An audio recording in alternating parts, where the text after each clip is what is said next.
We are live from the Music Hall in downtown Detroit, the corner of Madison and Brush. How you doing, bud? I'm doing fantastic. Did you see the flyover before? I did not. Tell me about it. It was awesome. I don't know what kind of jets they were, but they were unbelievable, and it sounded amazing. There were 4 A-10 Warthogs. Boy, I mean, oh man, they are the smoothest. Do you know how I know that? Because you work on Fox. I read it earlier in the morning, probably at about 6:30 a.m. There you go. Yeah. Anyway, it was really cool. Hopefully everyone that was outside the stadium here had a chance to take a look at it. Obviously, if you're in the tent, you have no idea what's going on. Hey, do you know who threw out the first pitch? I don't. I don't know why it was kept secret, but they kept characterizing it as Detroit sports legends. Okay.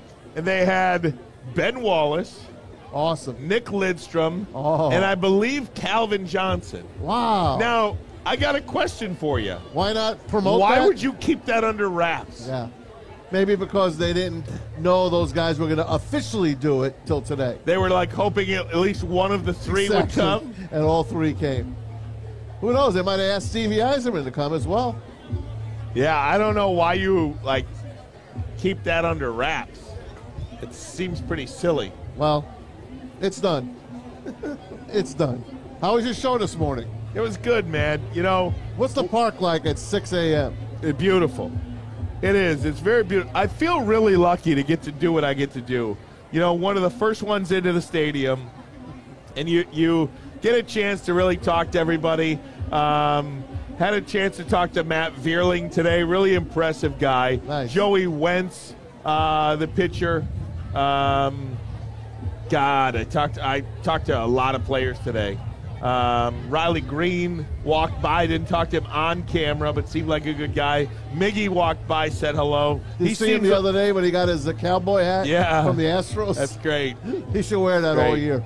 And you know, it's funny, coincidentally enough, one of the guys we talked to today was your guy, Dan Dickerson. Oh, the best. How lucky is Detroit to go from Ernie Harwell to Dan Dickerson? I mean, you can't. The radio play-by-play guys in this town are pretty darn good. Dan Miller, Ken Kal, Dan Dickerson.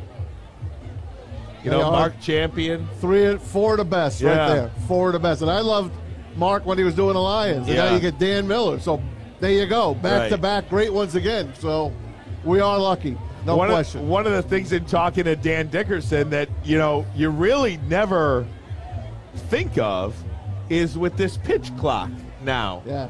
There are times where he said the number one rule for a radio baseball announcer is to never miss a pitch. He said, I've missed more pitches this year already than I have in the previous 20 years. Wow. Because you're trying to figure out how to mix in the radio analyst, get in, get out, because these 15 seconds are so quick.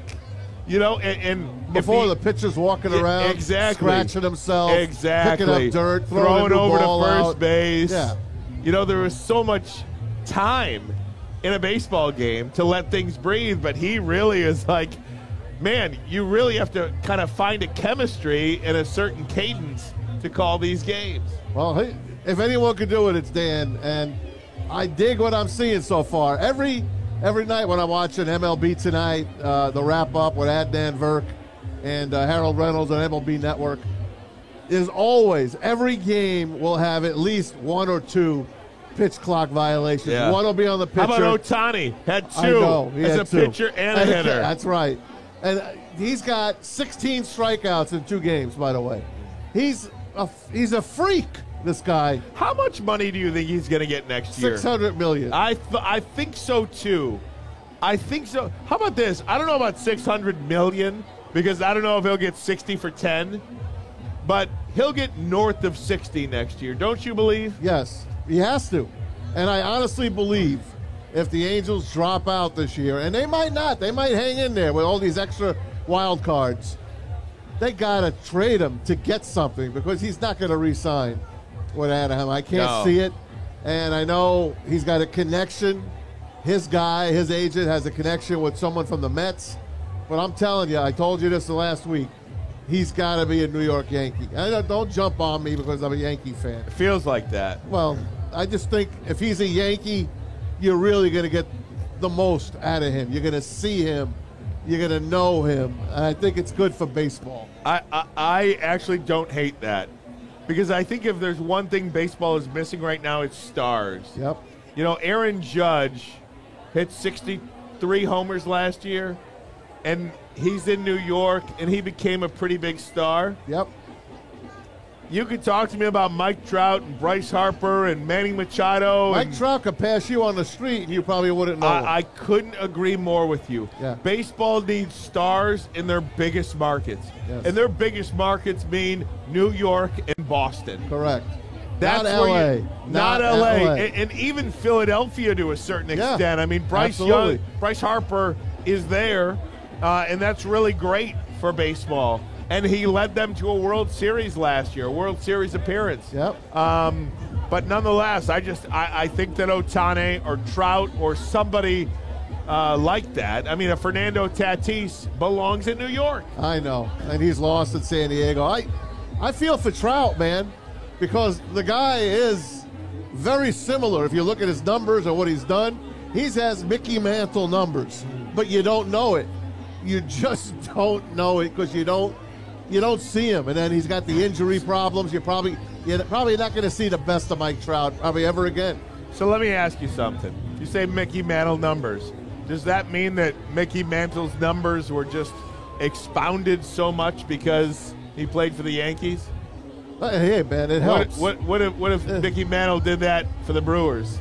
I don't think you hear about him as much because the Brewers have had some great players. Right. But do you talk about Paul Molitor and Robin Yount? You don't talk about them. No. But you know, number 7, as George Costanza says, you know that's Mickey Mantle.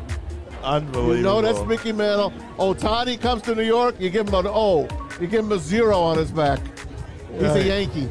Wouldn't that be something? And then you retire the number.